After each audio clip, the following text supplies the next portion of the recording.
So Vice is very scared of women, spooky women, who tell tales about the women.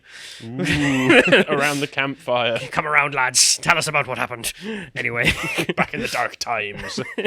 So we'll start off just with the conservative definition of what a woman is, because I suppose we're going to talk about women. You probably know what a woman is. Otherwise, yeah. And this is a lot more detailed than the kind of stock answer of adult human female that's given by the Matt Walsh types nowadays. Carl went much more in depth. So this is Carl's article about it on Lotus.com, and it's the point, and rightfully so, that a adult human female... a nuisance, a bother. No. It works for describing the biological thing, right? But it doesn't describe what the layers of woman is, which is the social roles and blah, blah, blah, blah, blah. And so... The metaphysical aspects, yes. Yeah, and this is something that... Vice decided to try and have a conversation about, and completely bug it up as well, which is they decided to sit around and think about, there's women who joined the right in the recent years. What's that about? Oh, yeah. Traitors to the gender. I mean, to be fair, even a lot of people on the right kind of look at them suspiciously, going like, you really in this because you believe in it? Women in our movement? It is. There is a little bit. I know that some people in the office have some questions about some of the... Apologies, there seems to be an argument going on in the document. Don't worry about it. Argue with John. It's kind of hard to ignore. There are some people in the office who do cast aspersions on the motivations of some of the, I think what they're calling conservative thought types, the ones who are like, ooh, look at my incredible trad lifestyle on Instagram and social media, who are potentially just doing it for likes and clicks. Sure, but there are some out there who are sincere in what they're doing. But this isn't about that anyway. It's about the fact that... Wait, what? No, I'm not. Sorry, I'm just writing Harry is a homo in big red text. But he has put a kiss and a little love heart next to it. No, that was John. Okay, anyway, so back on topic. So. All right, okay. Basically, a bunch of women have decided to do this. Wish, John. And Vice are very, very salty about it. So they made this video, and I checked it out. It's called The Rise of Far-Right Female Influencers, Decade of Hate. No. It's the Decade of Hate. It's like the Chinese calendar. Like each decade gets its own theme. I don't know, maybe next decade will be Lust. We'll find out. Are we in the... No, hang on. That's 3 years ago.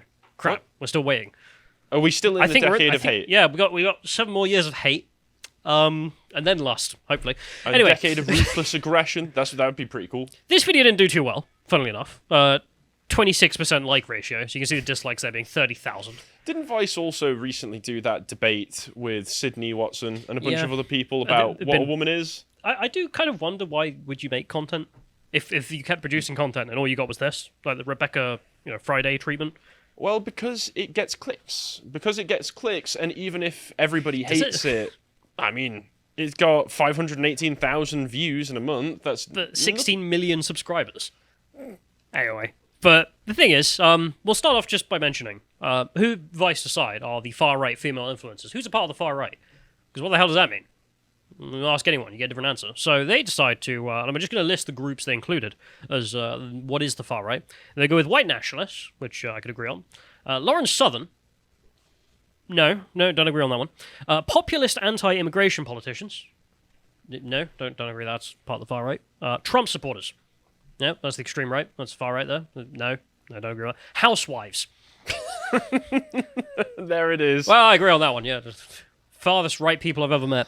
We'll start off with this, which is just to introduce you to the tone of the piece, let's say, which is clip 1, in which they talk about the far right being a men's game.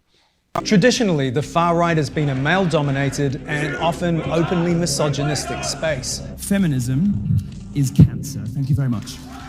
But in recent years, at least on the surface, something has changed. At its core, feminism is ideological poison. Across the world, women have emerged as key figures in far-right movements, playing a central role in softening the image and broadening the appeal of extremist politics. They are absolutely crucial to spreading the ideology, but they are also crucial to spreading the ideology with a smile and making it seem palatable. It was women that got Trump elected.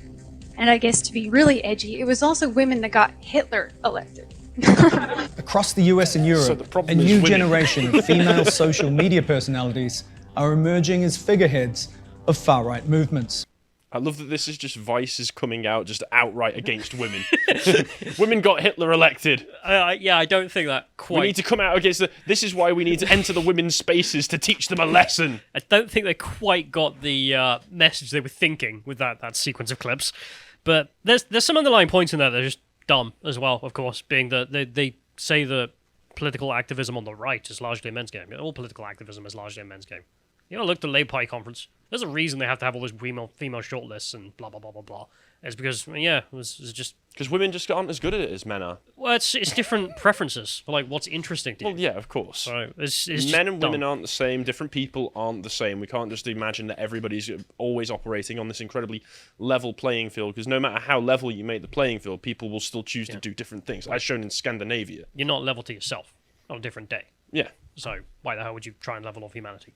Yeah, like I mentioned, in Scandinavia, they've made it as equal as possible in all of those countries and found that men and women are getting more and more different because you give these people the option to do what they want. Shockingly enough, they choose not to become bin men and plumbers. I'd do it, oh wow. Anyway, but they also say that women broaden the appeal. Like, we are half the electorate, so I mean, yeah. And conservative women do tend to be more attractive. This is true. There's that argument of, like, you want the poster girls, like every ideological movement ever has used that. It's not new. It's not even that interesting. It's just like, yep, that's a thing. Unlike the left, our poster girls don't have penises, thankfully. There is that achievement unlocked. We did it, boys! But we're going to the next clip in which someone decides that they're going to tell everyone about how these evil women are using their position as a woman to trick all the other women. Because they'll be like, I'm a woman, so I have a right to speak on this. Which, you know, feminists have never done. They never said that no men can talk about a subject, for example. Feminists asking women to please shut up. Clip two, please. Kind of based. Position themselves, or they have this posture of, as a woman, I can speak to what feminism really is. Women who feel threatened by it, women who don't see a place for themselves, they think that feminism has made the world a worse place. They think that it is ultimately an anti-woman project. They also describe partnership and motherhood as political action, because when your whole project is about guaranteeing the future of whiteness, fulfilling all of that is a matter of politics. Awesome. All right. That looks great. Now, this is complete. You're done. You've got this cute ad-friendly makeup look. Figures like the Canadian alt-right star, Lauren Southern, operate as independent, empowered entrepreneurs and consciously use the same social media strategies as other online influencers to build their following. Do they realise what they're saying? Female influencers on the alt-right behave in the exact way that we have always said that women should act. Independent entrepreneurs. This is a bad thing now. Yeah, that's bad. They're also... Lauren Southern's an independent... I love that how you use the term independent entrepreneur. I mean, they also seem to forget that Lauren Southern has changed her content a lot in the past 6 years, and also did a massive video YouTube piece last year about calling out people on the right. But that's not the complaint, is it? No, it's that there's women who have differing opinions to them. It's if it differs to the feminist homogeny. It's like, okay. And like we were alluding to there, we kind of agree. Well, no, we do agree that feminism has been terrible for women, has been an anti-woman force overall. That's why you end up with people coming out recently, like Louise Perry, who Connor and I covered her book, The Case Against the Sexual Revolution, and also Mary Harrington. People who are starting to describe themselves as reactionary feminists because they don't see feminism as the ideology that it's been sold as. They're just like, well, what's best for women? Yeah, I mean, the whole thing's just been a complete scam. I'm just going to go through the points, which is that as a woman... They make this argument that as a woman I can speak for feminism, as if this is not something that has been done for the last 10 years for every feminist. And it's just like, well, you can't speak on this topic because you're a man. Or something.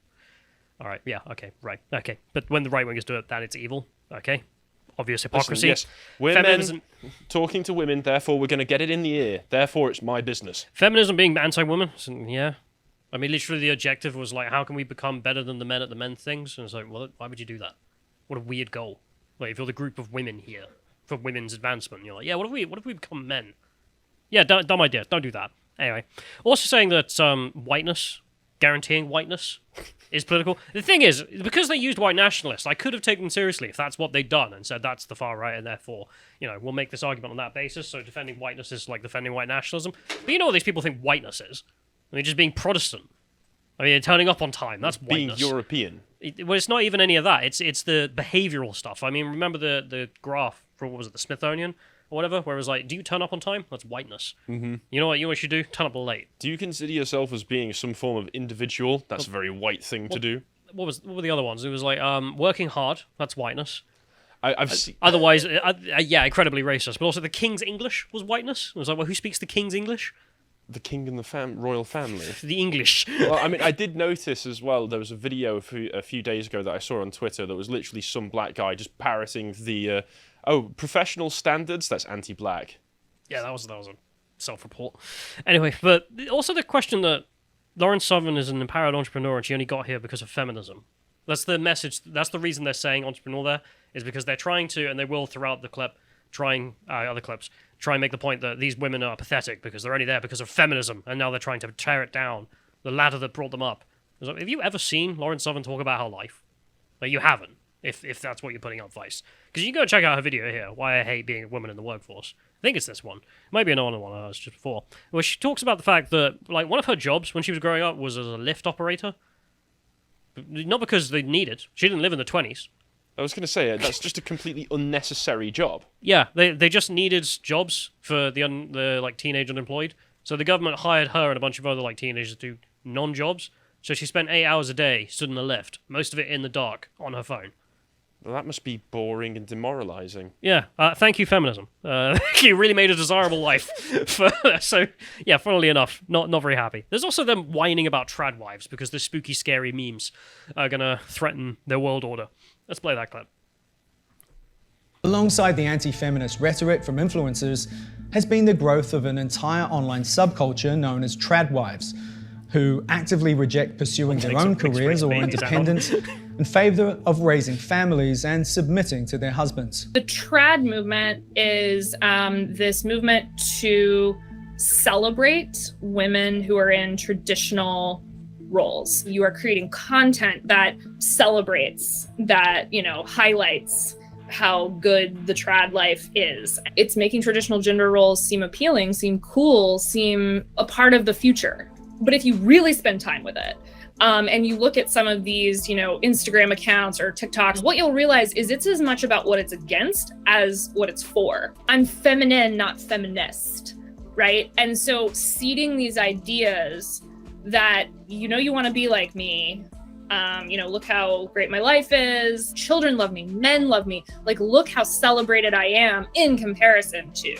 right? You'll start to see the ways in which being trad is also about being anti something, not just pro-tradition, but anti-progress. No role could be more important in the far right than being someone who is willing to uphold a society of traditional gender roles and to have children and raise children within that society. Again, not really demonizing it very well. Just gonna say. No, it's not like, we can look back to actual statistics of women's reported happiness over the decades and find that it's just been massively decreasing. Sure, but I mean, they butcher a few things. I mean, for starters, they say being a trad wife or being traditional means submitting to your husband. That's how they view these things. And it's just like, yeah, become a slave. It's like, right, okay. That's not what it is. It's a division of labour within the household that works both to everybody's advantage and to the strengths of the men and the women. Well, the women don't even necessarily have to stay completely home or anything like that. I mean, like, one of the traditional roles of women is, like, doing side jobs as handicrafts or some crap. Yeah. Like, you just butchered the interpretation entirely of what's happening there. Also, the idea that, well, trad wife content celebrates the trad lifestyle, and this is bad because, I mean, why? It's bad because they're not hamsters on the wheel. Whereas the propaganda that's like, women, don't you love working 40, 50 hours a week? In my experience, fantastic. they don't. They really don't. Look, just become a high-end lawyer. Everything will go well. Except that, as Jordan Peterson has mentioned correctly, because of his experience, I don't know if you've probably seen this one, where he talks about the fact that a lot of his clients were high-end female lawyers. And one of the things they had is they get to that position, they get really well paid, and then about their 30s, they all drop out. The law firms are desperate to promote those women. They give them like extra bonuses and all kinds of things, but they just can't retain them. And it's not because of, the patriarchy. It's just the women don't want to do it anymore. So why would I want to do this? Why am I working 70 hours a week? It becomes a very meaningless life to live. Yeah. And the answer of feminism is basically the equivalent of just Just be happy. Yeah. Just be happy. Just do it. There's also the point she makes, don't you want to be like me, where children love me, men love me, unlike you? And it's just like, oof. Oof. You see? Like you say, self-report. Yeah. Anyway, also the idea that it's anti-progress. I just got to ask, like, how is any of this, for example, progress? This is just an example in architecture, which you might think is sort of tangential. But it's just the endless, like, this is progress, isn't it? It's like, no, not if it's not better. Things become homogenous, they become more miserable. The modernization of it just means taking away anything appealing to actual human beings. The world is run by data and computers now, and it's awful. It's not built for human beings. Trust me, it's progress. Why? Because I said it is. That doesn't make it progress. And did you look at the graph? The line was going up when we did this, therefore it's progress. She also says there's no more important than in the far right than having children. It's like, why is that not true of every movement? Lady, if you don't have kids, you don't have a movement. It's over. Well, so, I mean, that's why they try and steal other people's kids. That's the thing. Is like, I would have thought that would have been important to literally every movement ever. Because if there is no future, then there is no future movement. Then the movement was for what? Exactly. Dum-dum. Well, if the movement is inherently anti-human and we don't want kids, we can steal the other people's kids, convince them not to have kids, and eventually we'll all just go extinct happily ever after. Well, if my movement is for killing all of humanity, I don't care about kids. Yeah, I suppose so. There you Does go. make sense. Anyway, the next clip here is just them whining about Le Pen, saying that not wanting to be raped is a feminist goal. Weird thing to do. They're trying to inform us that being raped is a feminist goal, which I don't agree with. Let's play that. Le Pen has even tried to co-opt feminist arguments, pitching her anti-immigrant rhetoric as a defense of women's rights. A day after the allegations of mass sexual assault were made public, Cologne continues to search for the perpetrators and for answers. On New Year's Eve 2015, large numbers of women were sexually assaulted by groups of male immigrants at celebrations in Cologne and other German cities. Far-right parties immediately seized on this to amplify panic about the so-called European migration crisis that year. So cool. An estimated 1,700 right-wing demonstrators protested Germany's liberal immigration policy after more than 20 migrants were arrested for allegedly assaulting women on New Year's Eve. Le Pen herself wrote an editorial claiming that immigration from Africa and the Middle East was a threat to women's rights in Europe. Whereas we all know, women's rights are actually strongest in the Middle East and North Africa. Whereas Europe is lagging behind on such progress. Hang on.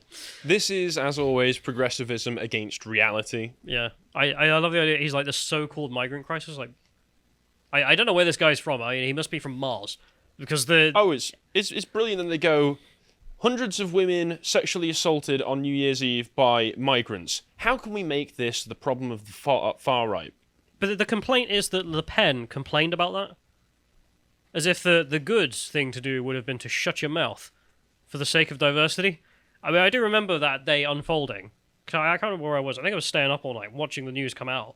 And I remember watching the TV and just I think it was the mayor or something, didn't want to talk about it.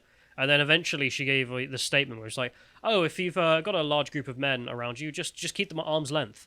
That was her unironic advice. Simple as. To Easy a bunch peasy, of women right? who had been, sexually assaulted and, borderline raped, frankly, in a few other instances. And she's like, okay, great. And then they had to admit, okay, no, we messed up. We messed up big time. And this has all gone to hell. But no, the real feminist thing to do is to be pro-rape. Say Vice. Mm-hmm. Brave stance. Let's see if it pays off for them. Well, pro a very particular type of rape. Oh, yeah. That being rape of natives by immigrants. That's the kind of So, stuff Vice apparently enjoys. Feminists in favour of the progressive vision of Christopher Columbus. I love the idea that you're not a real woman if you don't want this. It's just like, well, okay, I'm not a woman then. Surely, bye-bye. Then in that case, when they say, oh, the British Empire went across raping and pillaging across the whole world, then all of the feminists should be just giving it a round of applause. Oh, very feminist of them. Actual madness. And the last thing here is just them whining. And this one is about... This whole thing has been them whining. Miss Mellons, of course. Ooh. Yet again. Anyway, Miss Mellons is in trouble. Why? Because she's not a real woman like she says she is. Say Vice, which again... I mean, Mellons is literally in her name. Yeah, but also, it's funny how they always fall back on like what a woman should be, the conservative definition, as Carl laid out. That's what a woman really is. Whenever they want to take a jab at the right, it's like, Funny how you seem to know all of a sudden the social roles, etc., that makes up the construct of what a woman is, but whatever. Let's play them whining about Miss Mellons. Giorgia Meloni doesn't use feminism in order to gain votes. I see the woke ideology. Will we surrender in front of this? In fact, she openly rails against modern feminism, instead championing so-called traditional family and gender roles, despite herself having faced the stigma of being an unwed mother. Sí a la familia natural. No a los lobby LGBT. Meloni's, like virtually all far-right politicians, extremely contradictory.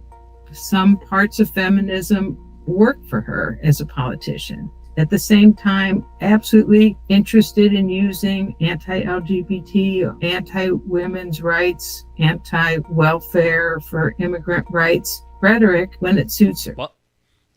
What was that last bit? So this, I think that's a professor from the United States, because of course it is, who comes out and says that Meloni is a hypocrite. The reason being is because she's happy to use bits of feminism that support her. She doesn't say what bits, just as bits.